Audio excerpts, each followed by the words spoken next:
Good afternoon, ladies and gentlemen, and welcome to this panel. I have the honor of introducing two distinguished guests. Mr. Kreshnik Ahmeti, Deputy Minister of Foreign Affairs and Diaspora of Kosovo. Welcome, Mr. Minister. Thank you. And Mr. Alkiviadis Stefanis, Governor of Mount Athos, former Minister of Defense, and Honorary Chief of the Hellenic Army. General, welcome. Thank you very much. The topic we will discuss is highly relevant. Geo-tectonics, challenges and opportunities for Southeastern Europe.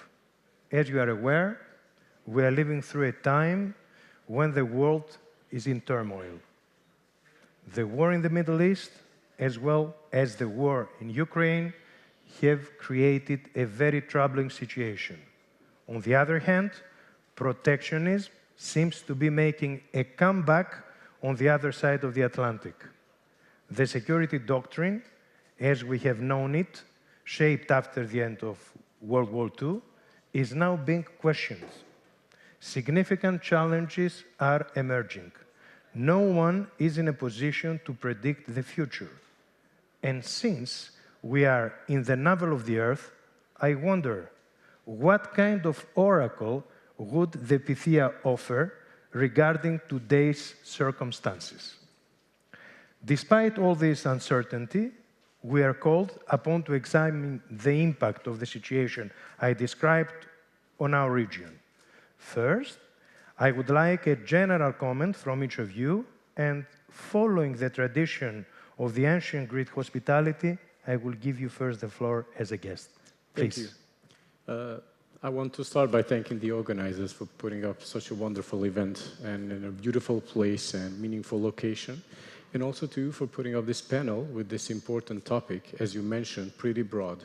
If we look at it now, we can start from the Chinese drills in the Tasman Sea to the concerning developments in the Middle East, in the aggression of Russia in Ukraine, and onwards to the increase of the extreme right wing in Europe, developments in US, relations between Japan and NATO, and we can circle the world many times and find such developments. It feels like whenever you read the news, it's already outdated. But it would be difficult to discuss all of them, so I will try to focus a bit in our region and in European Union.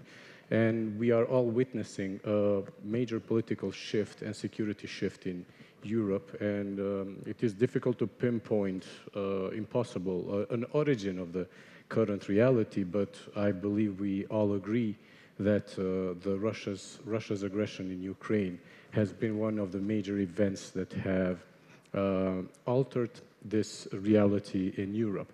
And this has had a big impact also in the Western Balkans, especially because of the sensitivities that still are current in our region.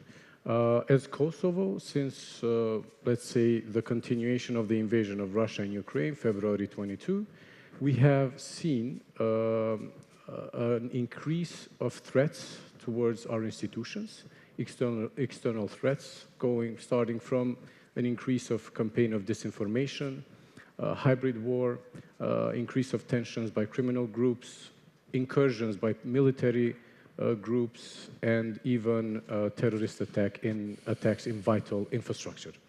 But I have to say that this was all concerning and had cost even on human lives during this time.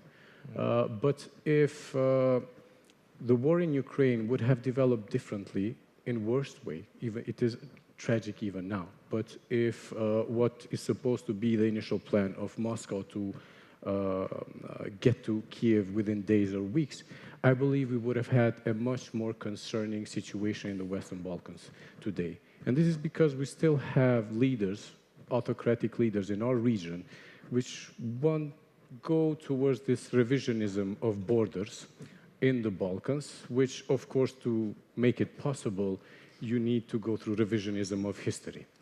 So it is not only the continuation of the war in Ukraine in 22 that has brought concerning developments and threats in our region. I believe it's also important to see how the war will end.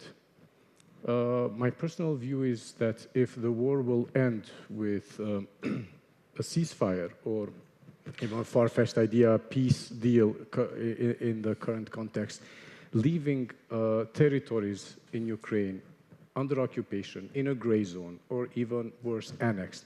This would send a really concerning signal to the Western Balkans, which would tell these autocratic leaders that sometimes, somehow, occupation, change of borders by force can be legitimized. Within this grim picture and concerning developments, we also discuss opportunities that there are. And in every crisis, we tend to look, identify them, and utilize them. And I think within Europe, this kind of new momentum for European cohesion is one of the opportunities also for our region. On this, I would like to mention in this panel only the pillar of this idea of rearmament and investments in defense by European Union, which I think holds in itself both opportunities and also concerns. The opportunities are that if within this project, which is investment in defense within the peace project, Western Balkan countries are included, they can participate, but also are included for investment. The ones that want to join EU and the ones that already are members of NATO or aspire to be members of NATO soon, I think this would help the continent in general, because it would include an important region with many fragilities into the security and defense concept of Europe in the future. On the other hand, EU must also be firm in its enlargement project. We have been hearing on these days and even today in the previous panels here that there is a momentum there too. But I think we have to change the way that we look on the reforms and enlargement. Many times in our experience, when we meet EU capitals or Brussels, reforms are used as an argument for postponement of enlargement. But we believe that this should go hand in hand, and that would help each other much better. That was actually, excuse me for the interruption, the second question that I wanted to ask you. So let's give the floor for the first comment to General. First of all, I'm deeply honored being among you. A warm welcome to you, Deputy Minister, and to your delegation. You know that Greece was deeply involved in Kosovo area for the very first moment, trying to support the peace, because we believe that peace in the Balkans is peace for the whole area. I will turn to Greek now. Και θα μου επιτρέψετε να ρωτήσω, να κάνω την ερώτηση. Καταρχήν, είναι ιδιαίτερη τιμή η στρατηγία που σας έχουμε μαζί μας. Δικιά μου είναι τιμή. Και είστε ένας άνθρωπος ο οποίος είστε πολύ έμπειρος περί τα οικονομικά, περί τα διπλωματικά, τα πολιτικά, αλλά περισσότερο για τα θέματα της εθνικής άμυνας και της ασφάλειας. Θα θέλαμε λοιπόν να μας δώσετε το απάφγασμα αυτής της εμπειρίας και να μας πείτε πώς βλέπετε γενικά την κατάσταση που επικρατεί αυτή τη στιγμή στον κόσμο, γιατί βρισκόμαστε σε ένα κικαιώνα με εξελίξεις οι οποίες είναι απρόβλεπτες. Θα θέλαμε το πρώτο σχόλιο σας και μετά θα ακολουθήσει και η δεύτερη ερώτηση. Ξεκινώ λέγοντας να αντιληφθούμε όλοι πού βρισκόμαστε. Βρισκόμαστε στους Δελφούς, τον ομφαλό της γης. Σύμφωνα με τη μυθολογία, ο Δίας απελευθέρωσε από τα δύο άκρα του κόσμου δύο αετούς. Να δει πού θα συναντηθούν οι αετοί για να βρει το κέντρο του κόσμου. Και οι αετοί ήρθαν εδώ. Από την αρχαιότητα, από τη μυθολογία μας, οι Έλληνες θεωρούν τους Δελφούς το κέντρο του κόσμου. Είναι πολύ σημαντικό λοιπόν που είμαστε εδώ. Και τα χρόνια περάσανε, οι αιώνες περάσανε και η Ελλάδα εξακολουθεί να παραμένει στο κέντρο των εξελίξεων.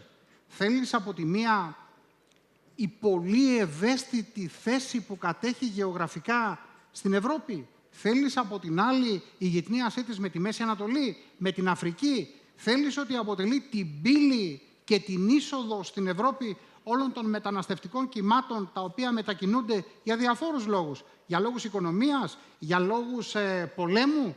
Είμαστε εδώ εμείς.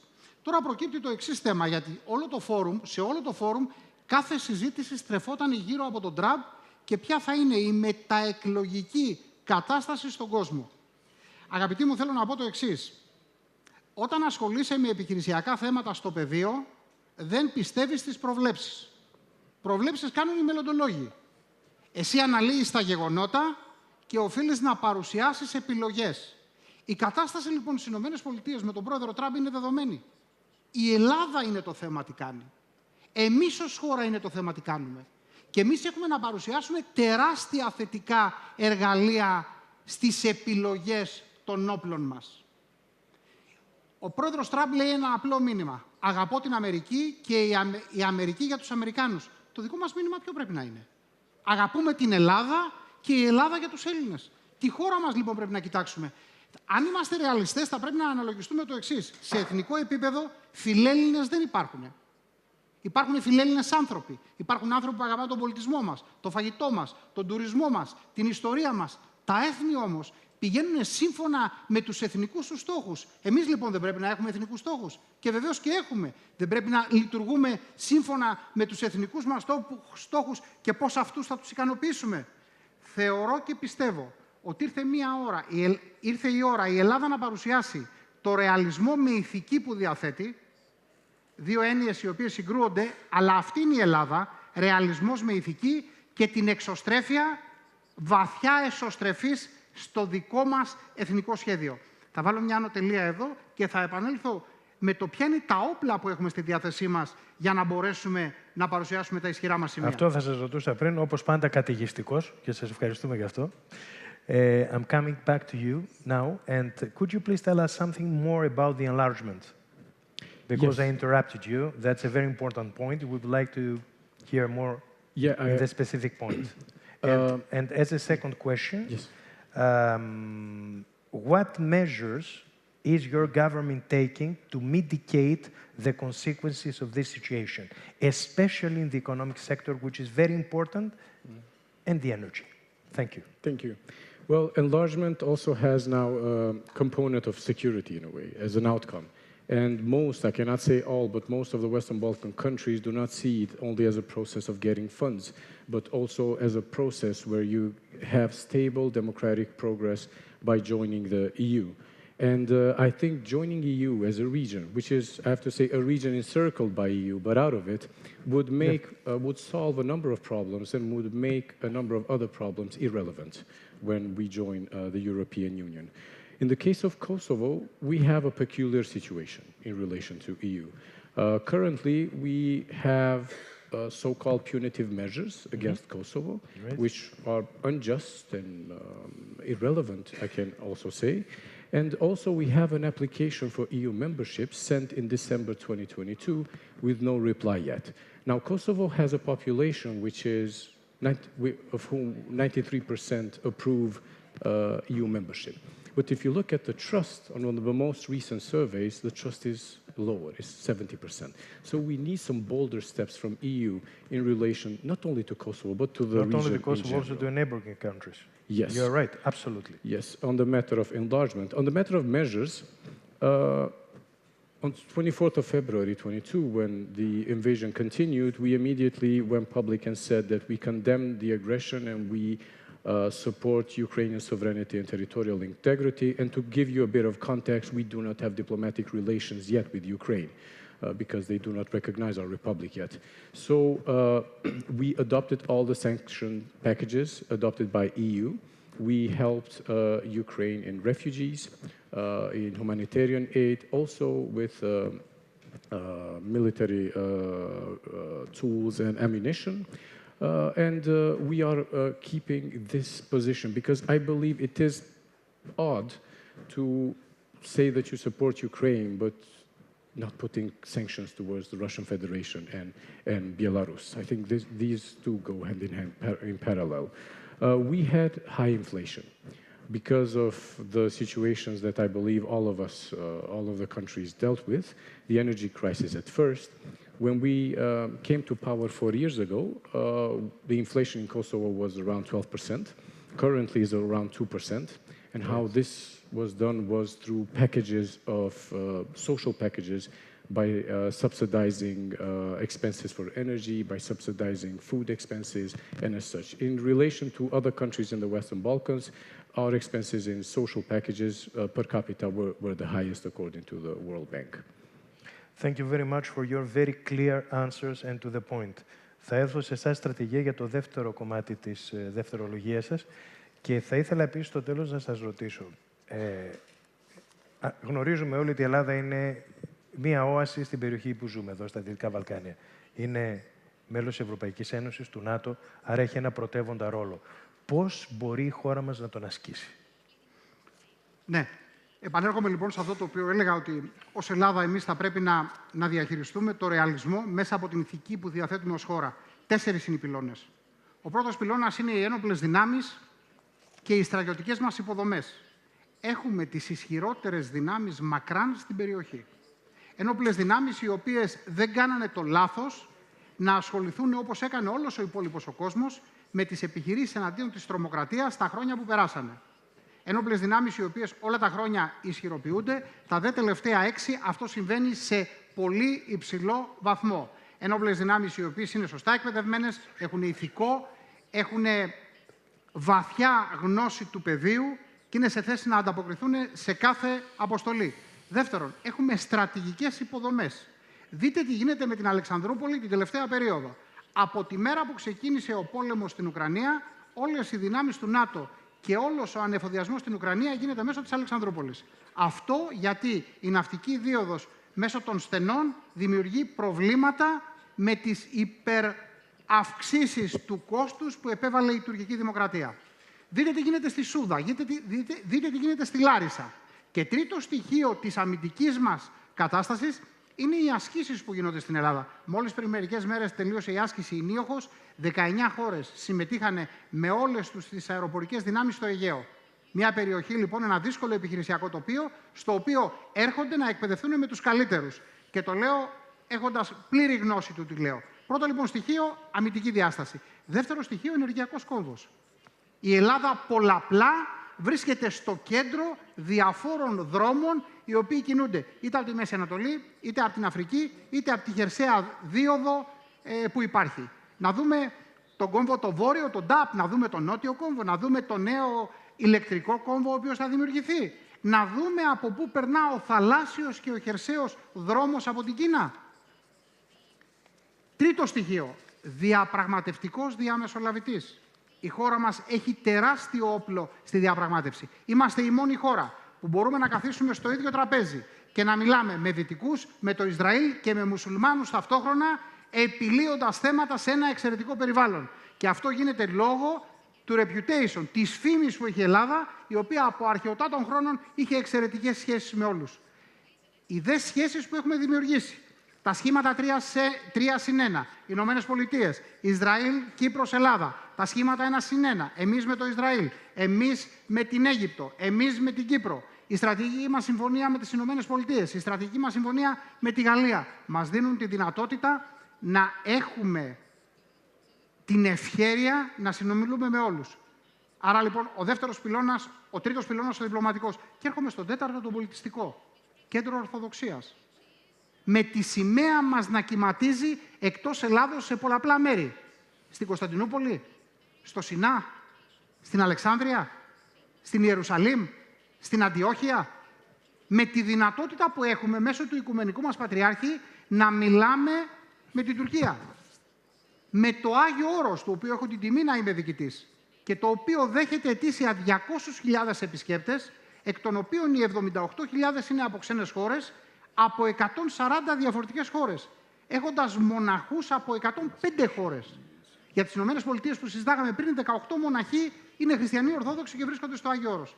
Άρα λοιπόν 4 πυλώνες, 4 στοιχεία ισχυρά στα χέρια μας, άμυνα, ενέργεια, διπλωματία και ο πολιτιστικός τομέας, που μας δίνουν τη δυνατότητα και να ισχυροποιηθούμε και να αναγνωρίσουν οι άλλοι τη δυνατότητα την οποία τους παρέχει η Ελλάδα.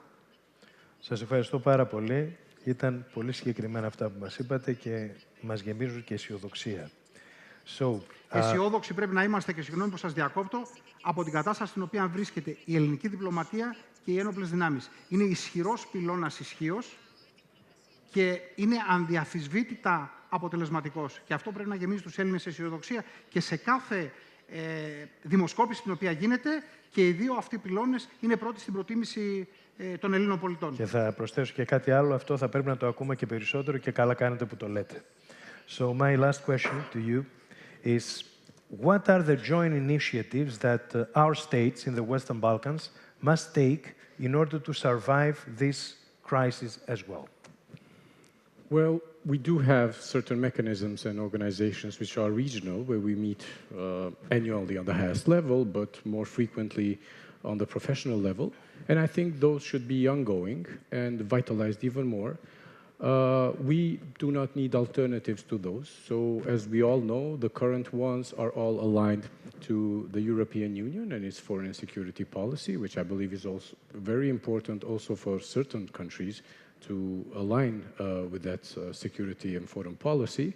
So we don't need other initiatives that we don't know whom they are open to. What we are sensing now from the team in our Ministry of Foreign Affairs that covers regional mechanisms and organizations is a kind of a lack of funding for the growth and enlargement of the work of these organizations. And it's normal because you always want more in a sense to work more.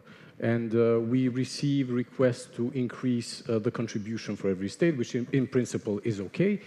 But we shouldn't have in the future lack of funding because of the shift of energy, resources, and funds in defense. The latter should happen. I'm not saying it shouldn't, but not on the detriment of these projects and organizations which work for democracy, civic liberties, and political rights. And this not only stands for regional organizations, but also NGOs in each Western Balkan countries. So we can increase our contributions as members of these countries, but we cannot fill the gap that our big partners can leave. Very fair answer. Thank you very much. Το τελευταίο σας σχόλιο, στρατηγέ μου. Τελευταίο μου σχόλιο. Θα τελειώσω όπως ξεκίνησα, ότι δεν πρέπει να προσπαθούμε να προβλέψουμε τι θα κάνουν οι άλλοι. Διότι αν το κάνουμε αυτό, είναι σίγουρο ότι κάποια στιγμή ο σχεδιασμός δεν θα πάει όπως τον έχουμε εκτιμήσει. Σκεφτείτε όλοι τι αντιμετωπίσαμε τα τελευταία χρόνια. 2019-2020, εργαλειοποίηση του μεταναστευτικού εναντίον της χώρας μας. 2020, μετατόπιση του κέντρου βάρους της πίεσης από την Τουρκία εναντίον μας στο Αιγαίο. 2020 το COVID. Η οικονομική κρίση μετά. Και μπορώ να συνεχίσω μέχρι τώρα τα αποτελέσματα της κλιματικής αλλαγής και 1002 άλλα πράγματα. Παλιά λέγαμε, μας έτυχε κάτι το απρόβλεπτο. Τώρα το απρόβλεπτο είναι η καθημερινότητα. Εκείνο το οποίο λοιπόν απαιτείται να κάνουμε όλοι μας είναι να έχουμε έτοιμους μηχανισμούς διαχείρισης κρίσης. Με άτομα εκπαιδευμένα, με resources, με υποδομές και πάντα εφεδρεία στις πιστώσεις. Για να μπορέσουμε να αντιμετωπίσουμε την κρίση. Με βαθιά γνώση ότι ο κάθε ένας κοιτάει την αυλή του. Η Ελλάδα λοιπόν θα πρέπει να δει τη δικιά της την αυλή. Με σεβασμό και ηθική όπως περιέγραψα στην αρχή. Είμαστε ένας λαός, είμαστε ένα έθνος που τα τελευταία χρόνια μας διακατέχει μια σταθερότητα, ανεξάρτητα από τα προβλήματα τα οποία υπάρχουν, μας διακατέχει μια συνέπεια και μια ισχυρή βούληση να προοδεύσουμε. Αυτό θα πρέπει όλοι μας να το διαφυλάξουμε, ενάντια σε όλες αυτές τις φωνές, τις ακραίες που ακούμε σήμερα. Θα κλείσω λέγοντας ότι από το 2001 μέχρι το 2022, I have been in Kosovo 10 times. Every time that I'm there, I'm looking to many improvements.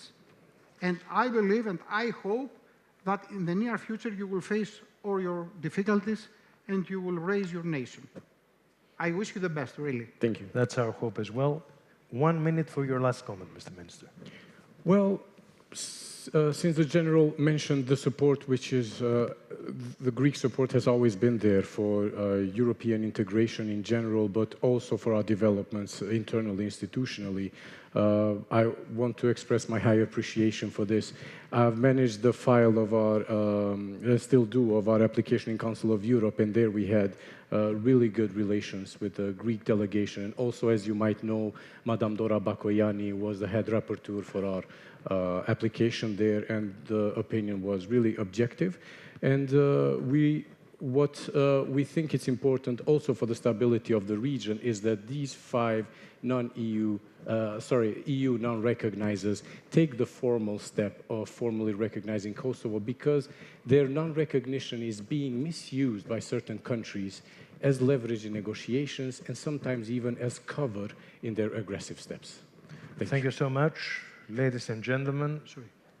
We are the only panel finishing on time. Exactly, yeah. With a general, you understand, a discipline is here. So, ladies and gentlemen, I believe that Great. It's obvious.